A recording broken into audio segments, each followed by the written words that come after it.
Você sabia que para construir ou instalar o gradil no seu afastamento frontal precisa de autorização da prefeitura? Pois é, esse é o assunto que nós vamos falar hoje no estudo de caso.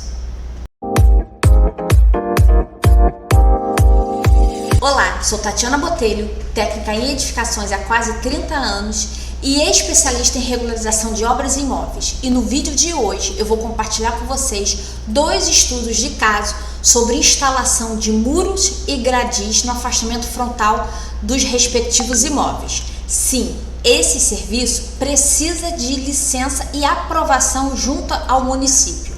E você, como técnico de edificações, pode atuar. Nós vamos começar nosso estudo de caso de hoje falando sobre a construção do muro. Esse cliente, ele tem esse terreno, deixa eu ampliar aqui o desenho para vocês verem.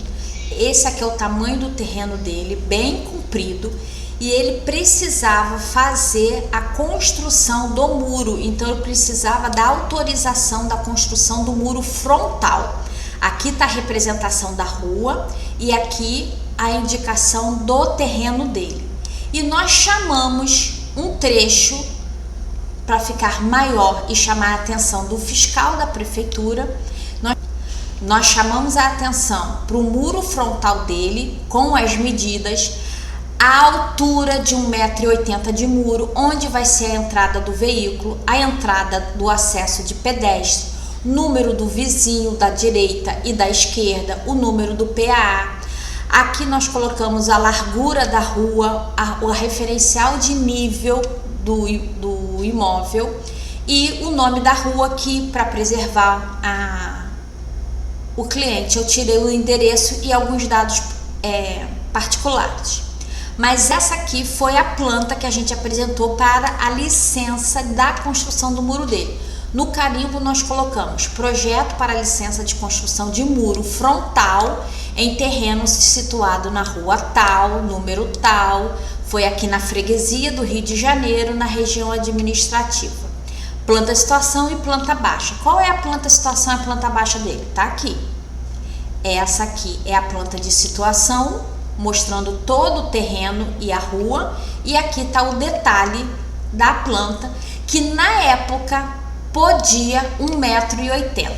Hoje, no Rio de Janeiro, não pode mais construir um muro de alvenaria com essa altura.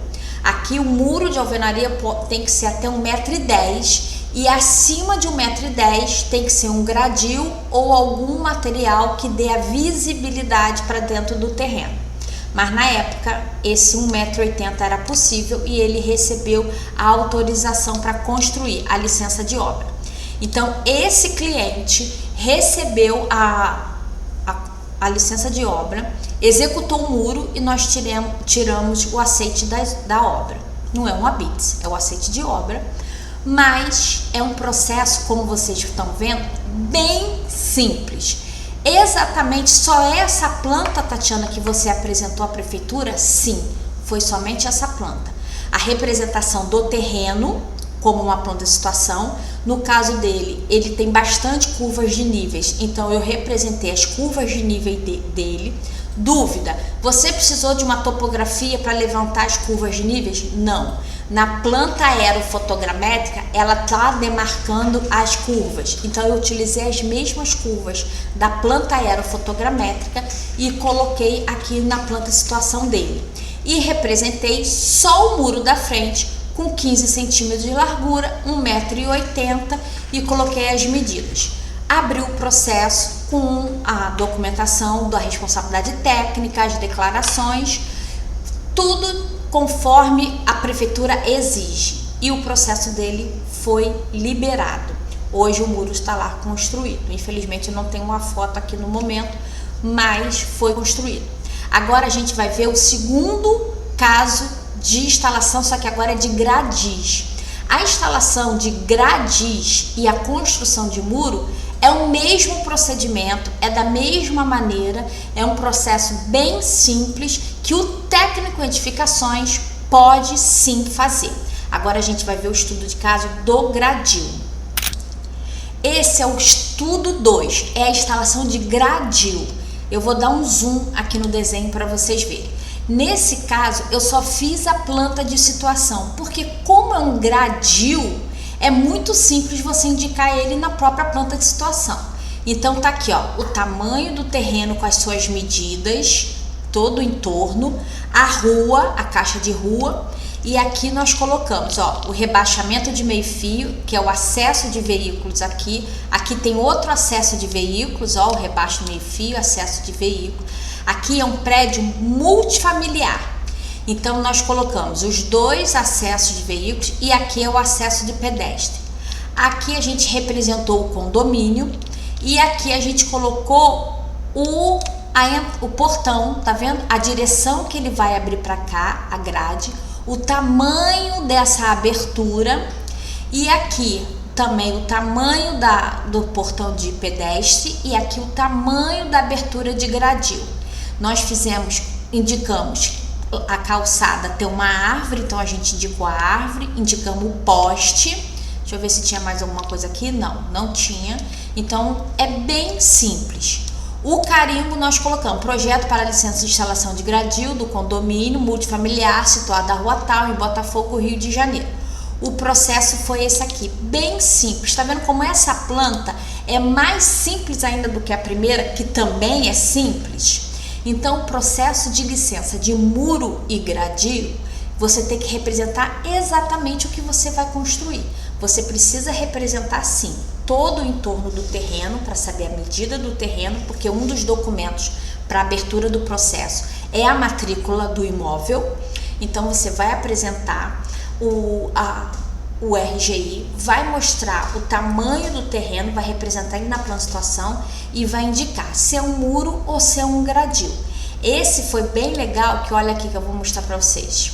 Primeiro, a licença de obra tá aqui, ó. A licença de gradil, licença de instalação de gradil. Quem foi a responsável? Tatiana Botelho. Aqui está o número do meu CFT e aqui o número da TRT, que é o termo de responsabilidade técnica pela instalação do gradil. Aqui, ó, é a licença de obra, é um documento oficial. E essa aqui é a licença do gradil. Então, como técnico edificações, você pode sim solicitar a instalação do muro ou de gradil e você pode se responsabilizar por esse processo. Você como técnico. É uma ótima oportunidade, ó, para você faturar. E no caso desse cliente, tá aqui, ó. Aqui tá o gradil já instalado. Olha que legal aqui, ó. O prédio multifamiliar. Aqui é a entrada da garagem. Aqui é a entrada de outra garagem e aqui é o portão pequenininho. Aqui tá toda a calçada representada, já instalada, e essa obra hoje já foi finalizada. É muito legal quando você vê o resultado do seu trabalho executado. E é muito gratificante quando a gente vê onde a gente está atuando com o nosso conhecimento, com o nosso CFT, a gente está gerando resultado. É óbvio que isso tudo faz parte de um domínio de conhecimento, de uma aplicação, mas o processo é bem simples. Você pode, como técnico de edificações, atuar na área de regularização e pode começar com um processo simples desse de muro e instalação de gradil. Se você ficou com alguma dúvida, deixe nos comentários. E óbvio, se você gostou desse estudo de caso, comente, curte, compartilha. E se você não é inscrito no canal, não deixe de se inscrever.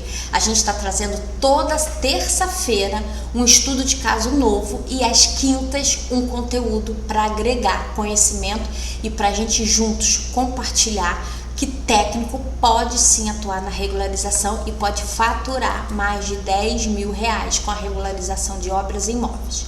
Então, eu te vejo no próximo estudo de caso.